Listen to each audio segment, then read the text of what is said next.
Então, já vimos que a região da Mesopotâmia não era famosa pela sua paz.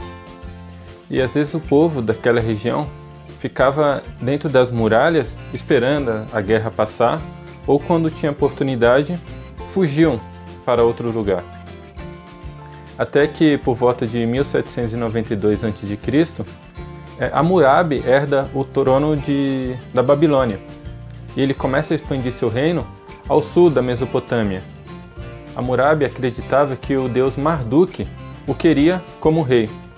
Porém, Hammurabi não queria que as pessoas o obedecessem somente pela força do seu exército. Ele cria então o Código de Hammurabi e esculpe em pedra certas leis.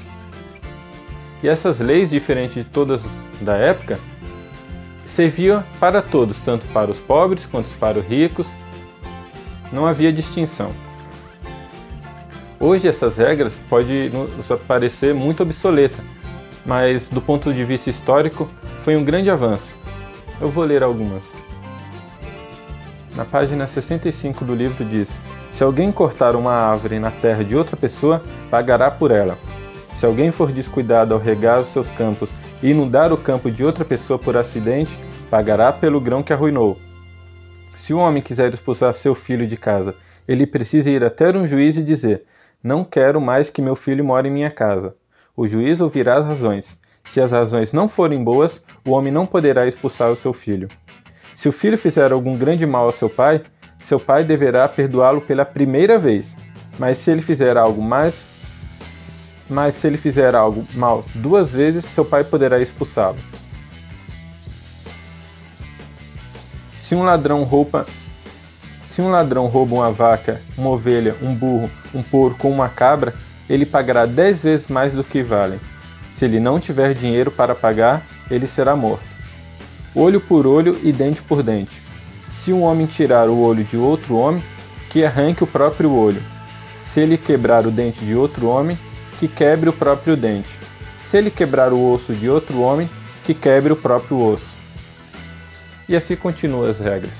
É evidente que para nós isso já é ultrapassado, mas para a época foi um grande avanço no campo do direito. Hammurabi era um homem muito religioso, e ele acreditava que, ao observar os astros, poderia saber mais sobre os deuses. Então o povo da Babilônia já sabia que o Sol não girava em torno da Terra, e sim a Terra que girava em torno do Sol. Eles sabiam também que esse percurso da Terra girar em torno do Sol demorava 12 meses.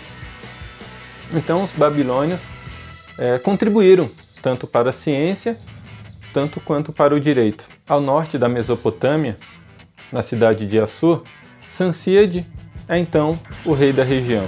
E Sansíade também começou a expandir o seu império. E ele se autoproclamou o rei do mundo, porém com bem menos piedade que os babilônios, e expandiu o seu império. Quando ele conquistava uma cidade, ele cortava a cabeça dos líderes da região e colocava em estacas pela cidade. Ele governava por um regime militar, diferente dos babilônios que ainda prezavam por certa lei. Sansíade expandiu bastante o seu império, porém sabia que não conseguiria vencer os babilônios. Sansíade nomeou sua cidade Assur como capital do mundo, mas sabia que não poderia vencer os babilônios. A cada cidade que Sansíade conquistava, ele deixava o seu filho tomando conta. Até que passa-se o tempo e Sansíade acaba morrendo. Os seus filhos sempre disputavam entre si, até que Hammurabi decidiu fazer dos assírios parte do seu reino. Ele então invade Assur, mas deixa muitos dos seus líderes vivos. E claro, esses líderes vão guardar o desejo de vingança. Pois bem, então terminamos mais um vídeo.